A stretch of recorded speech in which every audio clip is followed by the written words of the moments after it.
And I'm going to share our photo here. And there we go. Can everyone see that? Yes. Yep. There we were. Perfect. Yes. Cool. So for those of you who don't know Skip, he's the managing director and expedition leader for the special projects for Pelagic expeditions. He's our speaker today. He's at home in Cape Town and he's quarantined, just like we've been. Thank you for your time today, Skip. We're glad that you were in one place long enough to do this with us.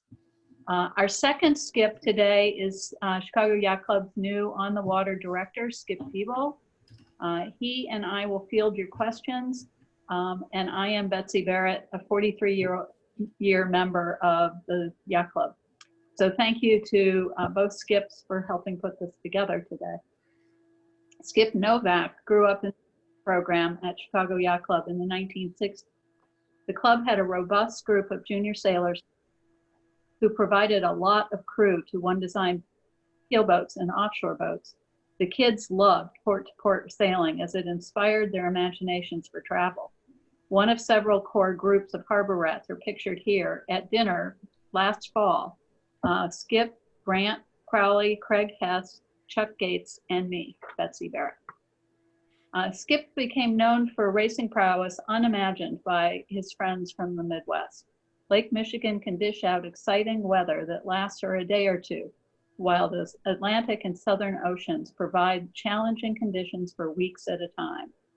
I remember sitting at Belmont one day with Skip and Knight and Robert Coolidge, as Skip enticed them to join him on one of the Southern Ocean adventures. It seemed like they were taking his bait until he described needing a survival suit. Everyone quickly understood that this racing was much different than what we knew. Chuck Gates was inspired, and he joined Skip on a Southern Ocean leg. Skip never stopped surprising his harbor rat friends. He sailed around the world in 5 races, finishing Gun King's legend as navigator at age 25.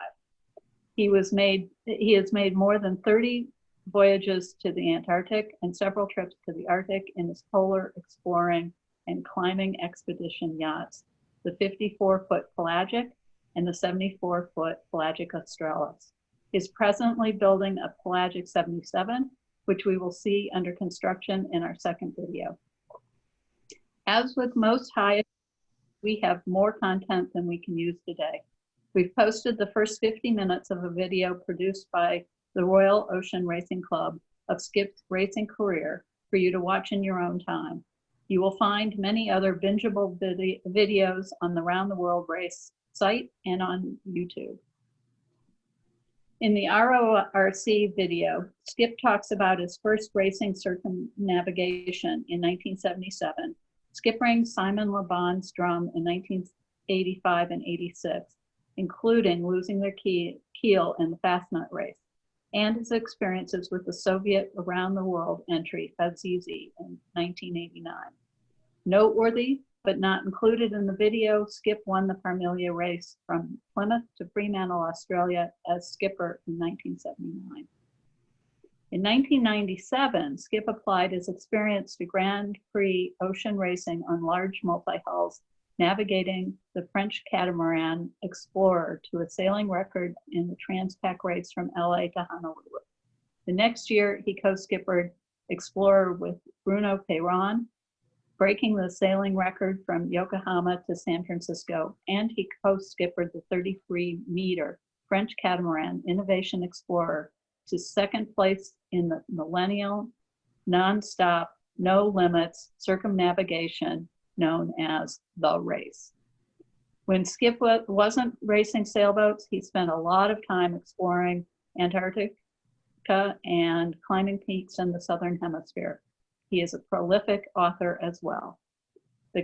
Just in case you think that this is all me and nobody else believes it, the Cruising Club of America awarded Skip the prestigious Blue Water Medal for his lifetime of voyaging to high latitudes, and the Royal Cruising Club in the UK awarded him the prestigious Tillman Medal. Bill Tillman was a famous mountaineer and explorer yachtsman for his lifetime of leading sailing to climb expeditions in high latitudes. Skip is a member of the panel of experts that vets expeditions to South Georgia in the Antarctica. For 5 years, he served on the executive committee of the International Association of Antarctic Tour Operators. So we'll start now with the 20-minute segment on Skip's Antarctic experience. We'll stop for Q&A and finish up with 8 minutes of video on the building of Pelagic 77 in Holland and an introduction to Skip's outreach to locals who learn to sail. As a reminder, the interview with the RORC and footage of the sailing exploits is on the CYC website. So Taylor, let's run it. All right.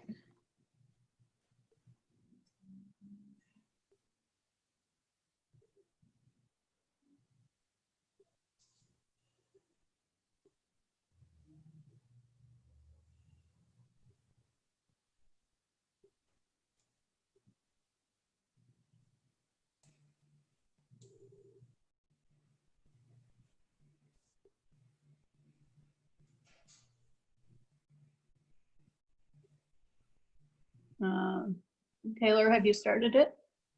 Yes, can you not see it? No.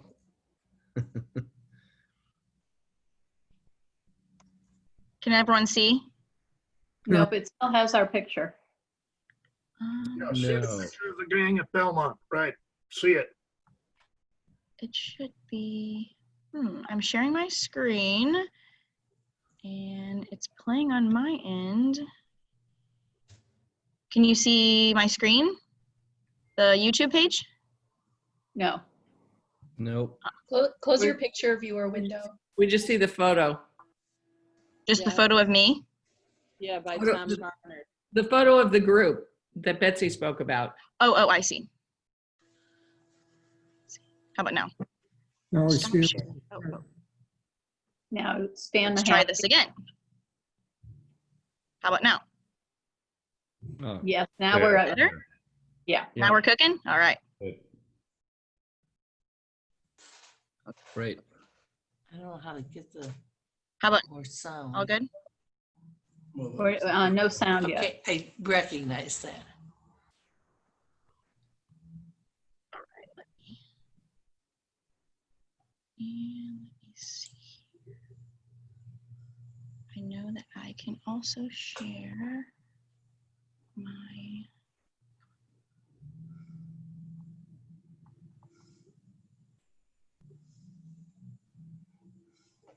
there we go.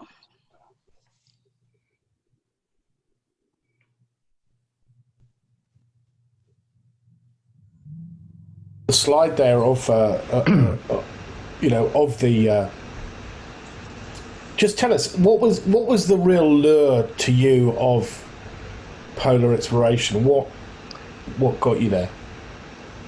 Well, it was a couple of things. One is, I had a passion and interest as an amateur mountaineer, which I had been doing for many years, and to combine sailing somewhere to go mountaineering was quite a thing. Bill Tillman had been doing it, and a few other French boats had been doing it in the 80s, but it was, and you had the whole Antarctic Peninsula, South Georgia, and Patagonia as venues. Mm-hmm. And just going to these remote areas, that was the days. Still no communication really, and we had SSB radio that didn't work very well ever. And we used to go away for 2 months to the Antarctic, and just climbed and lived and did all these amazing, incredible adventure activities. And at a time when there were very few cruise ships, now it's overrun. And 1 year led to the next, because it takes decades to actually get to know this place, these areas, even though it's quite a small area when you look at it on the map, southern South America. But I hung in there. I'm still there after 33 years. It's incredible. Think about it.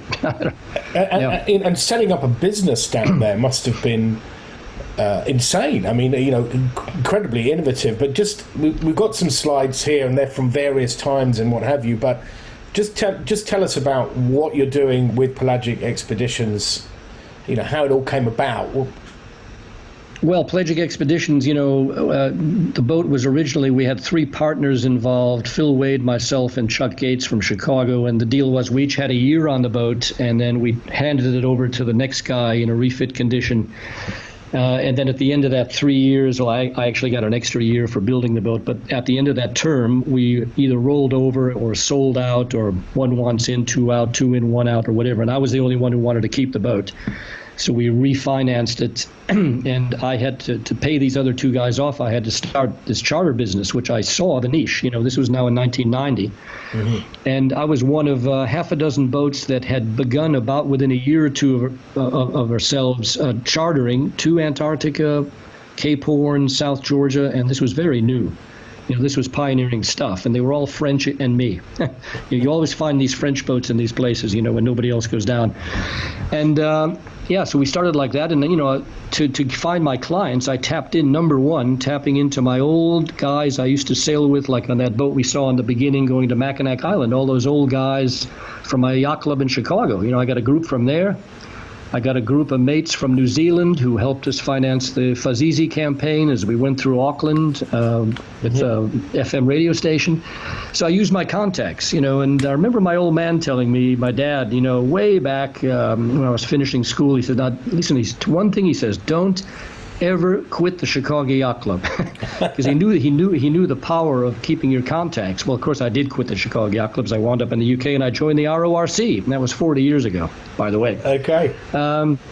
And so, I built up my contacts like this, word of mouth. Back then, I didn't do any advertising. I wrote a lot of articles, obviously, to promote what I was doing, and one thing led to the other. And then, I wound up with 2 boats. The one on the lower left is Pelagic Australis in South Georgia. That was 2 years ago, all iced in. And we wound up doing some amazing, just decades of incredible expeditions with a kaleidoscope of characters coming on board, mountaineers, divers, sailors, film people, scientists. I can't begin to tell you, how eclectic the whole thing has been. It's been incredible. Yeah. And you mentioned earlier your love for climbing, and here's a few slides showing that climbing in a remote place like that, it must be awe-inspiring. Yeah, it is, because you're really, you got your neck stuck out there. There are no rescue services. You're not in Chamonix, so you have to be totally self-sufficient and play things quite conservative. But on the other hand, in the early days when we were very cavalier, which we wouldn't do now, we were climbing icebergs. And on that left-hand picture, this is a famous mountaineer, Chantal Mauduit, who sadly died in the Himalayas 3 years later, but she's soloing up this block of hard ice floating around. It's an iceberg, and we were filming her for a film for Israeli television. So yeah, we did some pretty crazy stuff. I was at the top of that thing with a rope that we threw down to her, and she'd rest on a fixed rope and then change the camera position. And then this is like an all-day job, to film Chantal going up the iceberg, Yeah. So we still love this stuff, rigging it up and doing all these crazy things. And of course, climbing an iceberg is totally foolhardy, because they do, you blink and they capsize, And I've seen so many capsize now after so many years down there that I would never do it again. But anyway, we got away with it. Right. Amazing. Amazing. Yeah. And also skiing. I mean, this is cross-country skiing like on steroids, isn't it? I mean, amazing stuff. Yeah. The upper left is just a day trip in South Georgia with some, ski clients we had. Nice day out, absolutely fantastic. And you wind up skiing down in the lower right, down through the penguin colony. On that one beach, there's 300,000 pairs of king penguins. And that's actually at the end of a 12-day ski traverse we did from the south end of the island to the central section at St. Andrews Bay. And the upper right that's me, first day of the Shackleton route. That's another thing we've done now. I've done that 5 times, taking people across the famous Shackleton traverse across South Georgia, which he did in 1916, and which is a marvelous trip. I mean, technically not that difficult, but very committing because of the ferocious weather on South Georgia, so you have to be very well prepared. But I love it. We're doing another one this September. Well, let's see what happens with the virus, but if it doesn't happen this September, it'll be 2021. Okay, and I believe this is your business partner, Stephen Venables. I mean, where is he, and why is he looking so elated? Let's see, that was 2016 on South Georgia on the top of Mount Balm, which was an unclimbed peak. I think it was the highest unclimbed peak on the island at the time. And that's the summit photo. And we spent, that was a 16-day ski traverse we did, and we summited 2 major unclimbed peaks and climbed another 4 subsidiary unclimbed peaks. And it was one of those trips that, it was the icing on the cake after so many years of fighting generally bad weather in this place. The windows of opportunity to do these technical routes are very, very short, usually measured in hours. And just so happens this time, after a 4-day storm beginning, we had high pressure over the island for 12 days. And we just climbed with impunity and stuff we would have never done in a normal South Georgia set of weather patterns. It was incredible. And we had a great team of 6 climbers and a few other people on the boat as support crew, and the boat picked us up 16 days later at the other end of the island. Incredible. Absolutely amazing. Yeah. That's what I like to do. That's my favorite thing, actually. Okay. Ski mountaineering and climbing. Yeah. Yeah. We've actually got a mountain named after Pelagic. In 2005, we climbed an unclimbed peak very close to this one. And it's actually on the map as Mount Pelagic. So, where in the world can you do this? And there's still plenty to do, plenty of unclimbed, unnamed peaks to do. Right, wow. The future for Pelagic expeditions. Just tell us a little bit about this slide. Well, this is our project underway at KM Yachts in Holland. And it's a 77-foot evolution of Pelagic australis. It's unnamed at the moment. We call it a Pelagic 77. It's a type. And it's for a Chilean owner, a friend of mine. And he's also a sailor, has a Haliburgrassi 66 and a few other boats down in South America and various places. And he has a sailing school down in Porto Williams for underprivileged kids, and a lovely guy. And he pushed the button on this thing about 2 years ago. Tony Castro and I did the design, it's going to be a combination, privately owned, bit of chartering with my brand, and a bit of sail training in Chile for the young people. And it's fundamentally, it looks sort of the same, but fundamentally different. It's twin engine, twin rudder, a centerboard, not lifting keel. Bigger interior because of that, and twin split rigs, modern schooner. Mm-hmm. Still in my philosophy, it's all manual sail control systems, winches and furlers. That's why we've got a split rig on that size. And I think it's going to be a great machine, and KM Yachts is great. They've built a lot of these type of, belt and braces, expedition-style boats, bare aluminium. It's the right level of sophistication for us, not too precious, not too fancy, basic systems. That's my philosophy. Yeah, wonderful.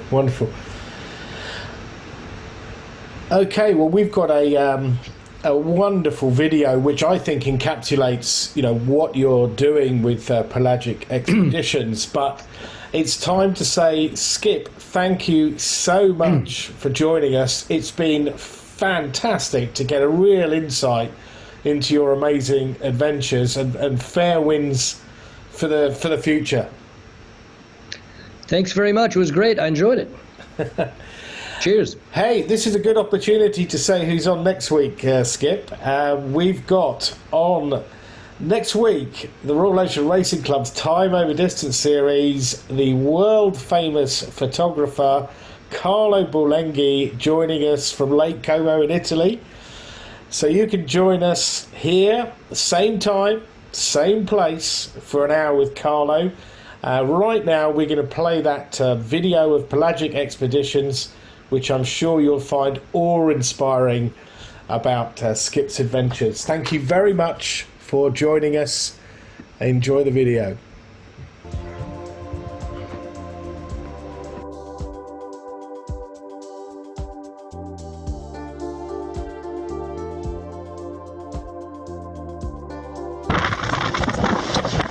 Stephen, how is this compared to climbing? It's much harder work. The boats keep still generally. Oh, you want the rudder to be still. It certainly makes you feel better.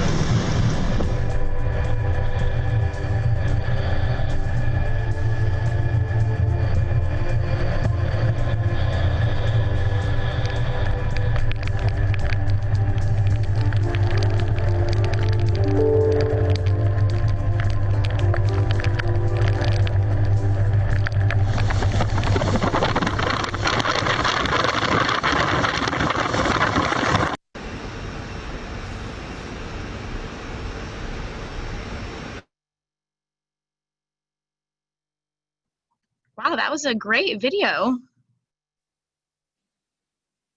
Yeah, it's pretty special.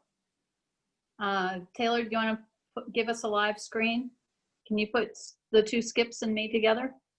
Yes, here we go. Well, I can, so it's on speaker back? view. Right. Yeah.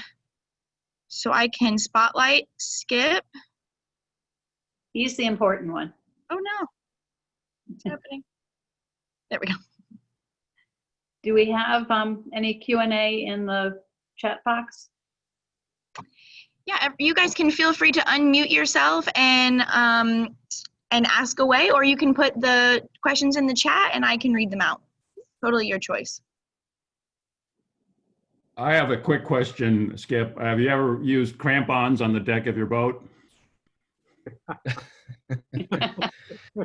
No, we haven't done that, but on that one video, which we, it would have been nice to play the whole thing, it was only 8 minutes, but in that case there, we were carrying a large bag of rock salt for the deck, and we had wooden mallets to break away the ice, you know, further in that clip. If you watch the whole thing later on that link, you'll see that clip. But we're going to play the clip. Yeah, But that's it not looked pretty treacherous, Skip. I'm very impressed. That's good work. We had to break off ice off the lifelines and that type of thing. Yeah, but no crampons in the dinghy and no crampons on deck. Not allowed. No. Fair enough.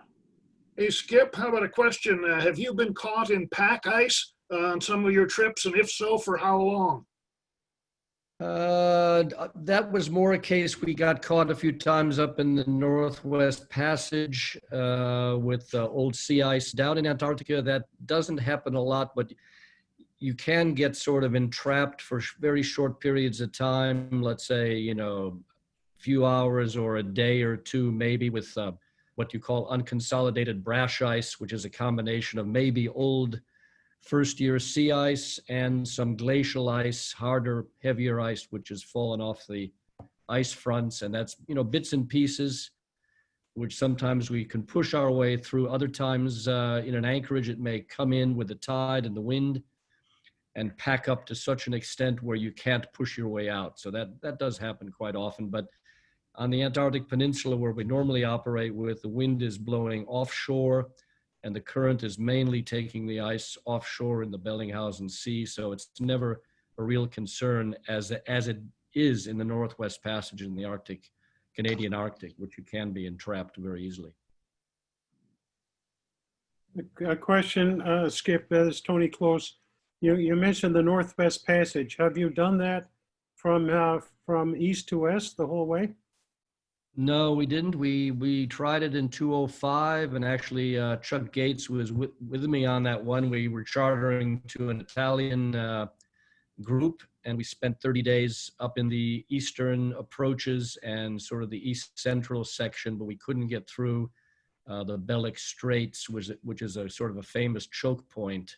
Right. Because in fact, that year, nobody got through, and then it was clear for the next 10, 11 years. And only last year they had problems again getting through. You know, most boats do get through, but this last year, again, nobody made it because the heavier, multi-year sea ice came south with the wind and blocked up all these narrow channels. So it's still not 100% guarantee you get through, but we were early.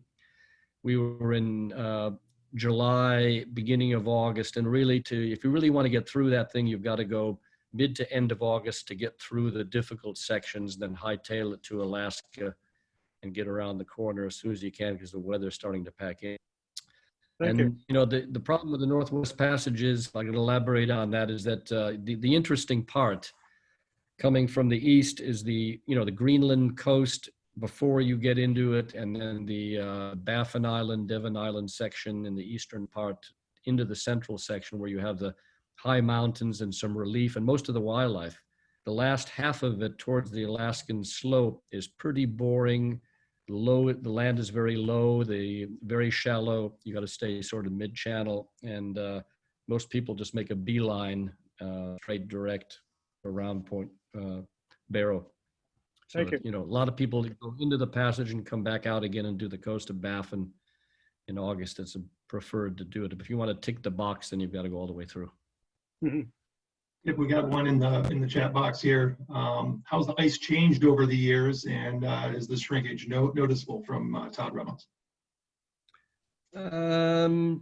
That's tricky because, you know, quite often, generally the sea ice has gotten less thick in most places, but you know, on a given year, if you have a very hard winter on the Antarctic Peninsula, you can get sea ice persisting right through the summer and making navigation quite difficult even for some of the cruise ships. So it really depends on the season, but generally, yes, there is less sea ice. There's less snow cover on land. So that's affecting penguin populations. Like Gen 2 penguins are doing very well, increasing because they're moving south because there's less snow cover early in the season on some of the rocky islets and mainland coast. Whereas the Adelie penguins and chin straps, the other two major species on the peninsula, are going down because of the lack of sea ice, because they need sea ice to feed. Well, they eat the krill and the krill feed under the sea ice. So it's an interesting dynamic, but yeah, lots of changes and lots of changes on land. On the feature side, glacial ice front, you know, what we saw 30 years ago was a sheer 40-meter ice front, and now it's a laid back slope you can walk up on some of these land features.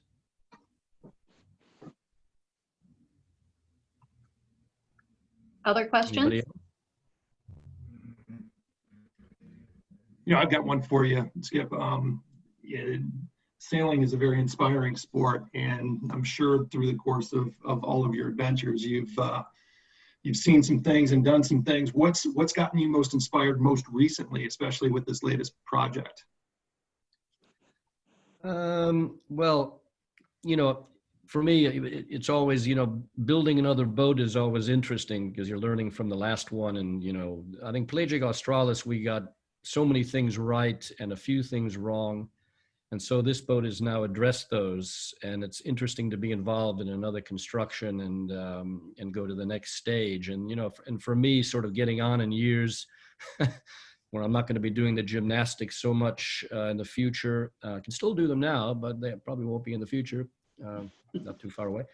I'd like to do more, you know, yacht construction, managing boats for other people who want to do the same similar things that we have been doing, because I think I've got a lot of knowledge about, you know, what's important. It's a very, I have to say what you'll see in this film too of the new boat, this 77. We've tried to keep it simple, and it's one hell of a challenge trying to build a new boat with simple systems, because everybody's trying to complicate things around you, including the designer, the builder, equipment suppliers. You've got to be very strong in your philosophy and to fend off some of these ideas. If you want to have a boat that can venture in remote areas with, you know, long autonomy, be able to maintain the systems by yourself, because you know, where we operate, there's no marinas, there's no marine services for nothing. We do everything on our own. And to achieve that, it's not always evident, because it's very easy to complicate things with all sorts of integrated systems and which you see on, you know, push button technology. And that's really, you know, not the way to go. I'm not a Luddite by any stretch of the imagination, but you got to be very clear if you want to go world cruising today to, you know, make it enjoyable for yourself. Keep it simple. Got another one here in the chat room. Some of the specific features with the new boat with regard to, you know, the colder weather, ice guards on the props, and the bow shape for breaking ice. All those things kind of play into the design. Yeah, I mean, there's this boat, on one hand, this boat is, I would say, a bit more of an all-around boat than Pelagic Australis in terms of capabilities. It'll, can still function a lot better in mid-latitudes and tropics than we can with our boat. Our boat is really, Pelagic Australis is very, very much a high-latitude boat. But things like, prop guards we don't use. Prop guards have been sort of famous for trapping ice on occasion, and shape of bow. We do have a bit of a knuckle on the bow, and we could ride up on sea ice and sort of beach the boat a bit on sea ice. But, none of these boats can really break sea ice unless it's totally on the way out and rotten, basically. And, let's say 6 inches thick or something, you could plow your way through that.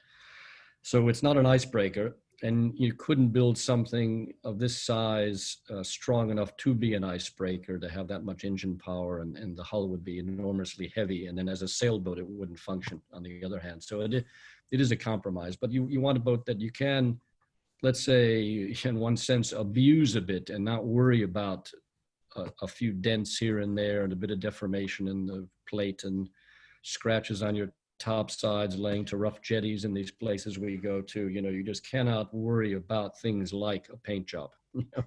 So that's why we leave it bare aluminium. That is the style today. Just don't even worry about paint on deck or on the top sides.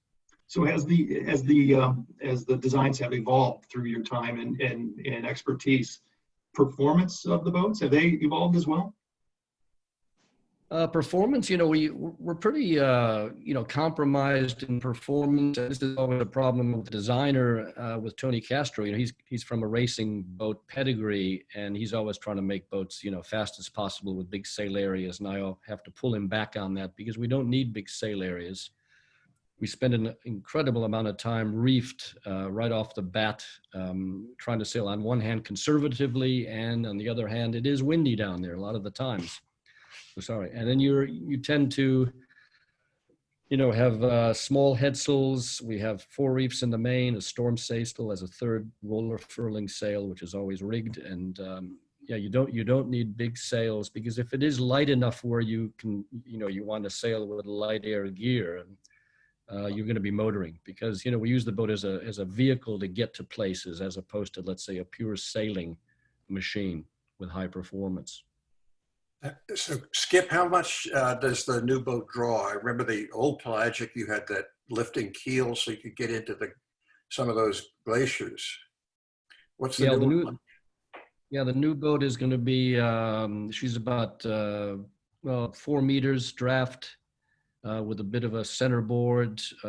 Pelagic Australis is 4 meters, but that's a lifting keel. We went for a stub keel with a centerboard this time, not a lifting keel, because a lifting keel, if you're going to have a lifting keel, it needs to be a swing keel, not a dagger going up and down for grounding reasons.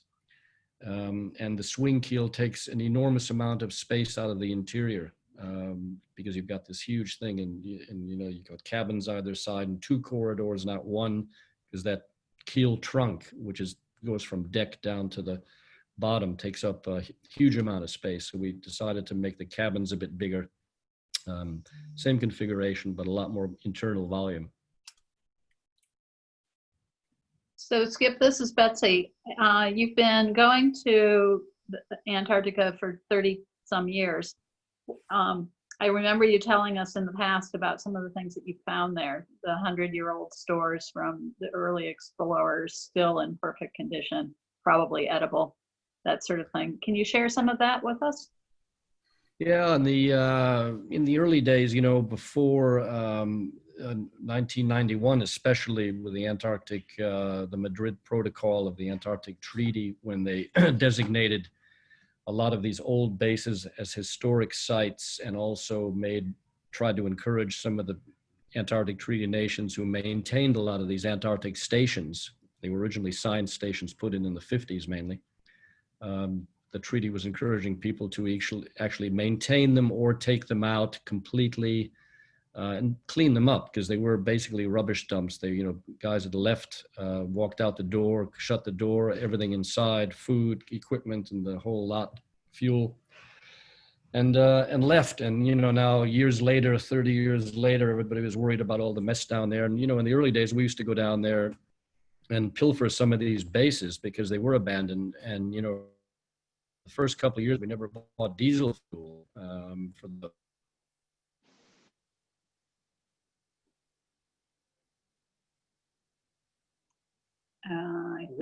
Yeah, I think we've.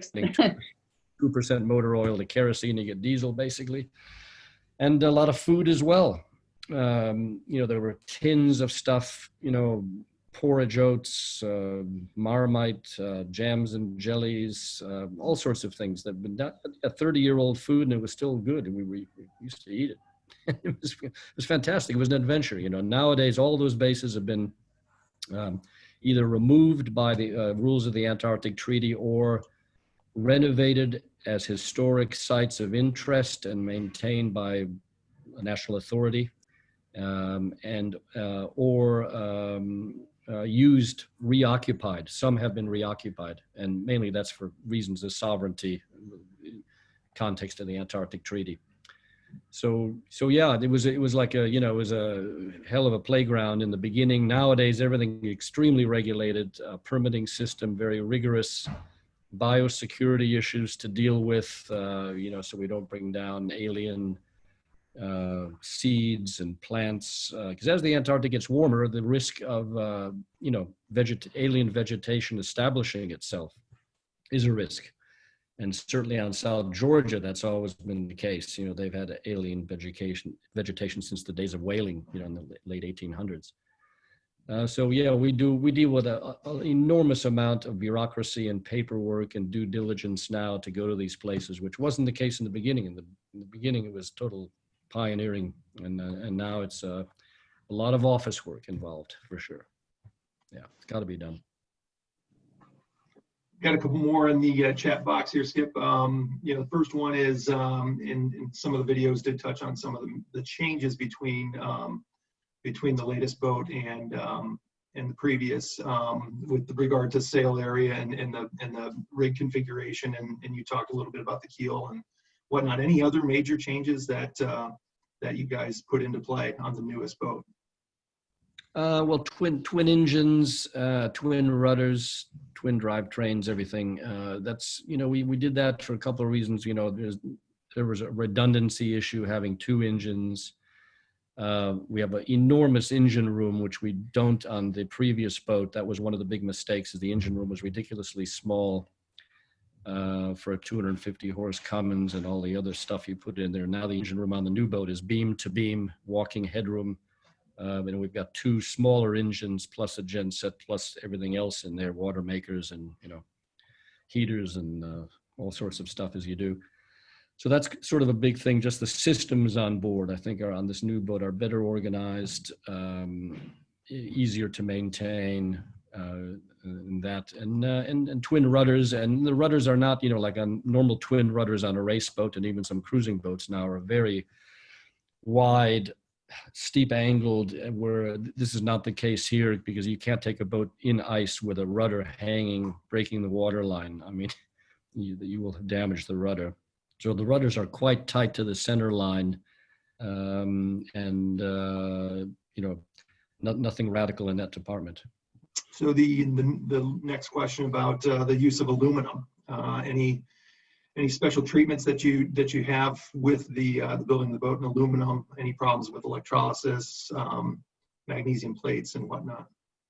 Yeah, well, first of all, you know, my original boat is steel. We built that in steel in 1987, and you know that is the ultimate material for high latitudes. There's no doubt about it. I mean, steel is the best material to venture into ice-covered waters. And sort of treat harshly the boat.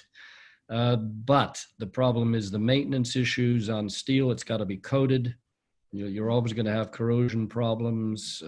So the fashion lately, well, for many years has been going with aluminium, but overbuilding in aluminium. You'll never achieve the same characteristics as you do with steel, steel being very ductile. I mean, if you deform the plate, you can go down below with a sledgehammer and bang it back, and cycle it back and forth many times, nothing will happen. Can't do that with aluminium. So you have to have quite heavily framed frames and stringers, and plate has to be a bit thicker than normal, and the boat's going to be heavier and all the rest of it. But other than that, there's not much to do with aluminium except painting below the waterline, anti-fouling, and then having a good cathodic system. We've got a lot of flush-mounted anodes on the boat, four to each side, anodes on the keel, anodes on the rudder, and then we've got you know, a good ground, you know, electrical system that's you know, floating and monitors to monitor any, to be able to fault find any short to ground on the hull. And, you know, we got that right on the previous boat. We've never had any problem with bubbling paint on the bottom or any type of corrosion or electrolysis. We've been very fortunate there, but aluminum is prone to that. And you got to be very careful on your installations for sure. And keep an eye on it, you know, watch it all the time. Question in the chat room about the use of catamarans and some of your involvement in potentially designing and building catamarans, and whether or not they can go to these extreme locations. Never recommended. We've had a few plastic catamarans go to the Antarctic, and they've all had problems.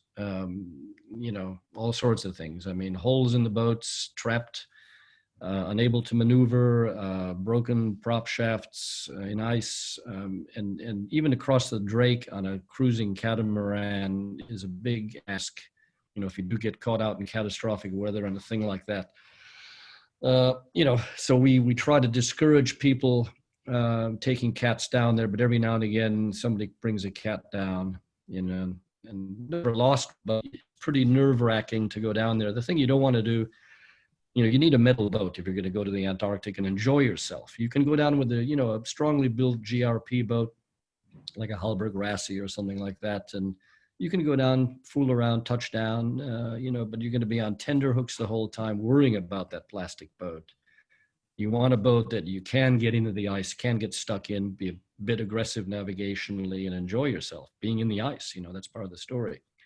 So, you know, the type of boat is ultimately important. We get quite a lot of super yachts coming down now. I do a lot of super yacht consultancy for really huge things, you know, 60, 70, 80 meter vessels.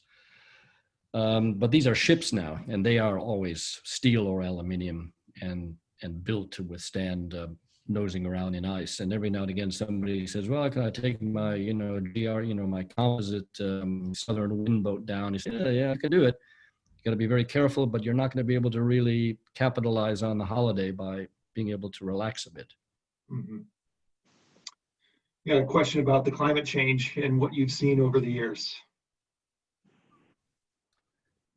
Yeah, as I touched on that before, I mean, it's, you know, it's a combination. I think what I didn't talk about before was the temperatures now, you know, the temperature on the peninsula, you know, quite well known, has gone up by a couple of degrees in the last, you know, 30 years.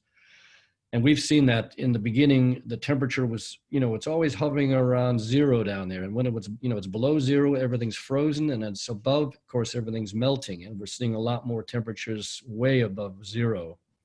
And you see a lot more, because of it, you see a lot more runoff, a lot more bare slopes where the winter snow is melted off early, and you see the underpinning glacial ice, and of course full of crevasses. I mean, the peninsula is heavily crevassed. You got to be extremely careful walking up any snow slope, because it's underpinned by crevassed terrain. So we see a lot more of that than we did in the early days. And as I said, you know, some penguins are doing better because of it, and others not. Temperature change.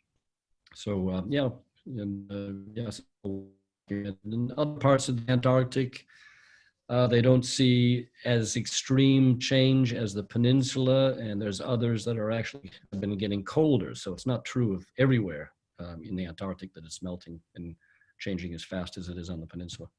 But the peninsula is a very good barometer, I would say. So is most of your time just devoted to adventure and the extreme sailing, or do you find yourself wanting to go out on a beer can race every now and again? No, I mean, I've been out of the sort of the club sailing for so long now. In Cape Town, nobody ever asks me anymore to go now, so sort of cured that one. But I still sail a laser dinghy, race occasionally in some of the dams here, and race with my kids, sail with the kids. So that's sort of my leisure sailing, is sailing small boats, which I really enjoy. And Hobie Cat, I have access to a Hobie 16 as well. So I do that, but the racing thing now, nowadays, to really, as everyone knows who does club racing, you got to be pretty dedicated with a team and have the continuity to be there every Wednesday night and be there every weekend. And I've got too many other things going on in my life to be able to commit to that. Skip Devil, do you have more in the chat box? I think we're caught up in the chat box, unless some more folks want to populate some questions. So what I suggest, so we stay on schedule, is let's have Taylor run the next 8-minute video. It's quite interesting. It's a beautiful video of the building of the 77. And then very interesting about what Skip's give back to the community when he goes way south. And then we can come back, and people who need to break off for lunch and other things can do that. And we can answer more questions if people have them. Sound good? Great. Perfect. I will cue the next video. Thank you, Taylor. And thank you all for joining in. This was terrific, and it'll be fun to keep it going at the end.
We are here at K&M Yacht Builders. We are a boatyard in the north of Holland, in Friesland. It's a very small, remote farmer area.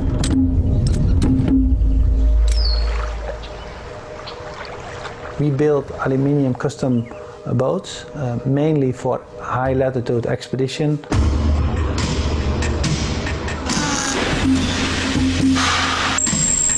We work with a team of 50 people. We have a lot of people who are self-trained. It's not like you can read it in a magazine or it's a program what guides you through it.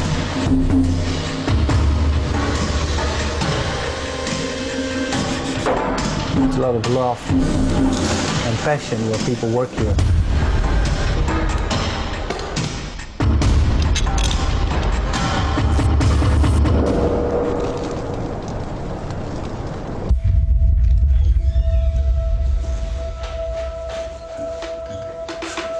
What makes Pelagic project special?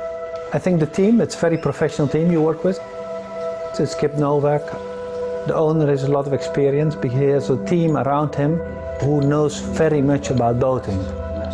So it's a very professional team. That makes it interesting. They chose us because they look for a team, of course, what is competitive, but also gives high quality. It is an exciting project because it brings together a bunch of dreamers, starting with Nicolas, who is someone who likes to push the limits, and then Skip and Tony, two models who also likes to explore the limits of their fields, navigation and naval architecture. today we were here mostly to check. It's a final opportunity, in fact, to basically see the inside of the aluminium work before all the joinery and insulation and all that goes in. Our job is really to come here to try to make sure the boat is built the way we want. You know, that's really the reason why we regularly come to the shipyard. At the same time, but not together, they are already working on the interior paneling. And today we were able to see what we call a mock-up of the interior, which is a quick layout of how it will look, so that we can appreciate for the first time in real life the spaces. Bright enough. For me, the attraction of this project is really building another pelagic concept, because I've got two boats and it's been an evolution for the last 30 years. My first boat was built in 1987, 54-foot steel boat, and then my big boat, Pelagic Australis, was built in 2003 in Durban, South Africa. And now with this boat, it's yet another evolution of all the things we've learned on the second boat we're trying to put into this boat. Small items, a lot of it looks the same, but there's a lot of huge differences as well, which are not quite the fact that we've got twin engines, not one, twin rudders, twin masts. The interior volume is quite a bit bigger with only 1 meter of extra length. It's a bigger boat and probably more comfortable and a bit more refined, I would say, than my Pelagic Australis. I think overall the most attractive thing is to be able to satisfy the client, is to be able to do something that represents his dreams, you know, even surprising. It can be quite a nice thing, to be better than he thought it would be, or something like that.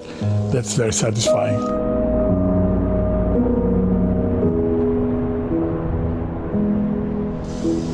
Technically, to sail in the high latitudes, it represents extreme weather conditions, isolation. For these reasons, we need the boat to be much stronger than the standards. At the same time, it needs to be as simple and as sober as park as possible, because it will rely on us, just on the crew, the ability to fix anything that would break or would stop working. In high latitude sailing, it's always attractive for cruising for me, because to go to high latitudes, to the high Arctic and Antarctica, is still pioneering territory. So there's a lot to be done with this craft. We have to start planning what we're going to do with this boat. So Jordi and I and Nicholas are discussing where the boat's going to go for the winter period after November, which I suspect will be around Northern Europe, not too far away from the shipyard, because there's always things that you need to come back to the shipyard for, to fix or for warranty work. And then possibly the following summer up in the high Arctic and the Svalbard, Norwegian side. That's sort of the short-term plan. And then long-term plan, possibly Northwest Passage on the way to Chile in 2021-22. To propose the owner very special trips he couldn't do with another kind of boats. Trip related to top adventure with a deep connection to nature. We would like the boat to be a reference place for people that would like to get high quality seamanship knowledge. I'm a yacht master instructor, and we would like to deliver the kind of courses or programs that RYA would allow us to do. So the educational part would be very important.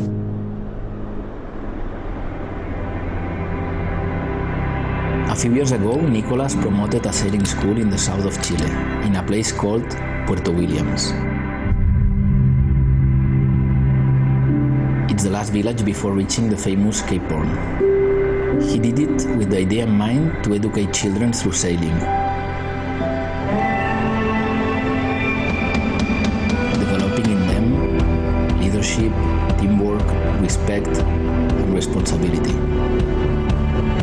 So the ship is meant to go one step beyond, allowing these young Chileans to continue developing and fulfilling themselves, becoming sailors and being able in turn to give their passion for sailing to others, to show the beauty of their territory and becoming themselves ambassadors of Patagonia.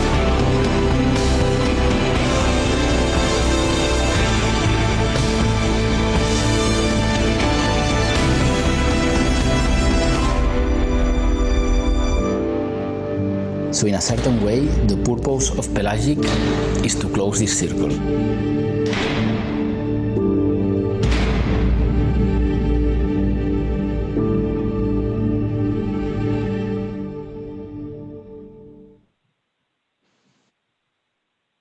Thank you, Taylor.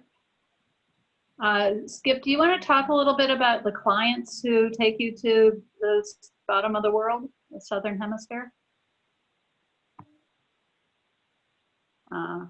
We need Mike. Yeah. You talk, Mike, you want me to talk about my clients, type of clients? Your clients. You don't go down there on your own nickel. They've been the ones who. No. Well, we're a charter operation. Yeah. I mean, yeah. It's a vessel of fortune. The Yeah. different scientists that you take down and what they've done. Well, we do, it's a combination. I would say about 50% of what we do are just, tourists, which can be, any type of tourist, non-sailor, sailor, who just want to go down and see these places and, experience what Antarctica is like, or South Georgia, or Patagonia, Falklands, etc. Then the other side of the business is what we call logistics support for special activities, which can be mountaineering, skiing. We support cold water divers. We're all kitted out with compressors and bottles and everything. We do a lot of film work. We work for BBC quite often. We work for Nat Geo, and I think, dozens of other countries' film teams over the years. And then we do some science projects as well. We just came back from the South Sandwich Islands in January with a multifaceted team from comprising Oxford University, UCL in London, Cornell, and University of Maine climate change team, all on one boat doing various things in the South Sandwich Islands, south of South Georgia.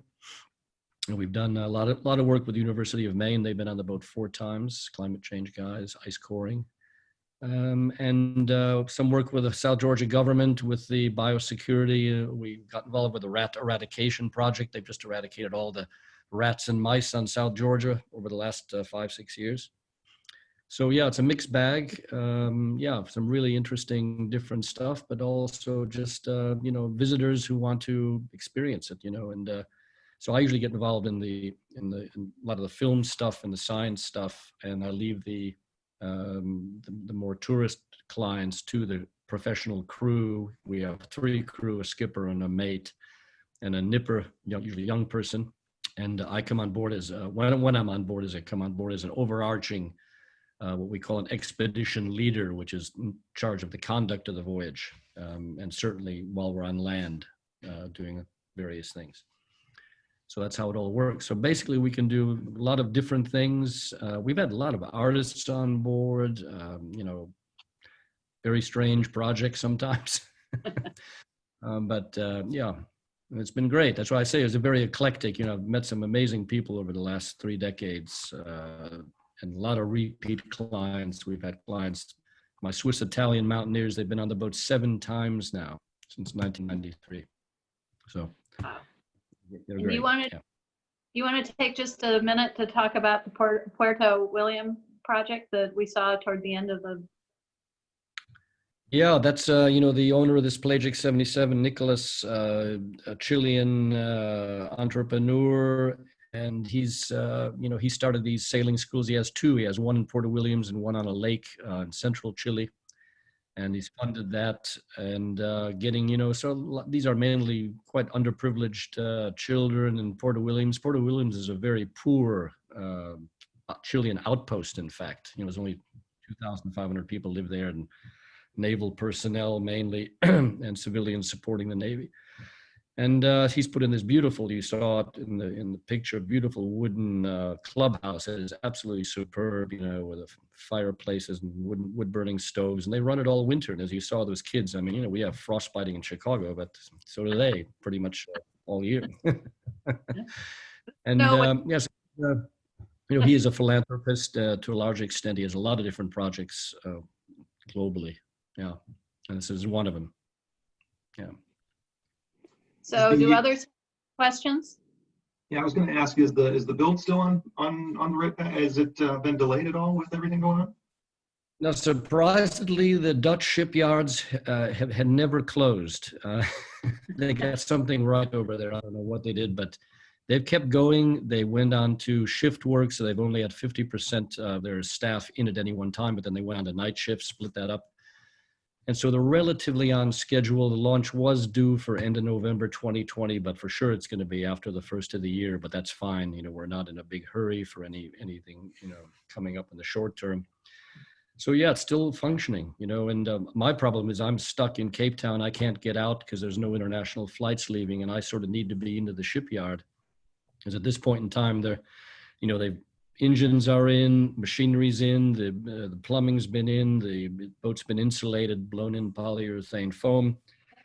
And now that, you know, if somebody needs to go there to just check details like, you know, can you swing a spanner and take that thing apart?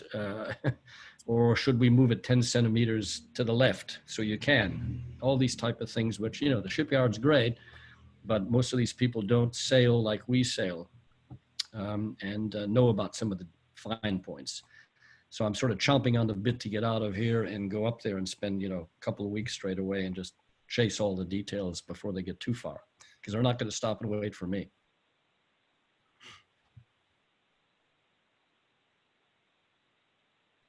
Other outstanding questions? We've pretty much, we've run over about 6 minutes. We're doing pretty well. Pretty good going. All right, well, Skip and Skip Diebel too, thank you so much for your time. This has been really fun. Great. Thank you, Betsy. Yeah. And Skip. And Thank you, Skip. That was great. really enjoyed it. Yeah, fascinating. Fantastic. Thank you so much. Terrific. We have to do a real one in the flesh at the yacht club at some point when everything opens up, you know. Yeah, that would be Great. Yes. Thank you, everyone. for joining us. Sail the new Pelagic up the Great Lakes. Oh, that might happen, you know. It'd be great, you know, to bring the boat up there and, you know, park in front of the club. David will volunteer his slip. that would be extraordinary. Right. Well, good to see you all. It was great. I see a lot of old faces and names there, and yeah, fantastic. Cheers, guys. Thank you, girls. Cheers. Best of Yeah. luck. Thank you. Terrific. Thank you. And Taylor, Cheers. thank you. Special Thanks to the Taylor. Yeah. You're very Bye. welcome, and I will have this up on the YouTube page this afternoon. It takes a couple hours after we finish the Zoom, but then I'll have everything posted. That's wonderful. Thank you so much. You're welcome. Everyone have a great day. Bye-bye.